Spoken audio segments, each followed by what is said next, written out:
మనము బాలల దినోత్సవ సందర్భంగా ఇవాళ ఇక్కడ సమావేశం ఏర్పాటు చేసుకున్నాం. ఈ సమావేశానికి మన కళాశాల ప్రిన్సిపాల్ గారిని సభాధ్యక్షుడిగా ఆహ్వానించిన వెంటనే మన ఆహ్వానాన్ని మన్నించి వారు సమర్థవంతంగా తన సభాధ్యక్ష పదవి నిర్వహించారు. వారికి విద్యార్థుల తరఫున అధ్యాపక సిబ్బంది తరఫున హృదయపూర్వక ధన్యవాదాలు సమర్పించుకుంటున్నాం.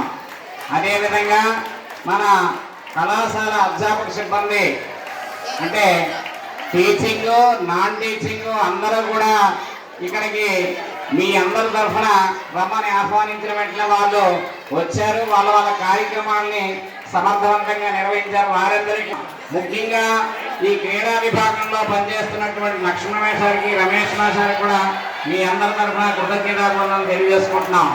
నాన్ టీచింగ్ వారికి అలాగే మన ట్యూటర్స్ అంటాం కదా, వాళ్ళకి కూడా మీ అందరి తరఫున హృదయపూర్వక ధన్యవాదాలు సమర్పించుకుంటున్నాం. మీ అందరికీ కూడా ఎంతో సంయమనంగా క్రమశిక్షణాయుతంగా చాలా శ్రద్ధగా విన్నారు కాబట్టి మీ అందరికీ కూడా శుభాశీస్సులు తెలియజేసుకుంటున్నాం. అయితే మాస్టర్ అన్నట్టు మీరు ఇప్పుడు ముందు వచ్చారు చూశారు, అలాగే సింగిల్ లైన్లో ఏ రకమైన మాట్లాడకుండా వెళితే ఇంకా అందంగా ఆనందంగా ఉంటుందని మీ అందరికీ తెలియజేసుకుంటున్నాం. ఒక్కొక్కరుగా వెళ్ళాల్సిందిగా కోరుతున్నాం.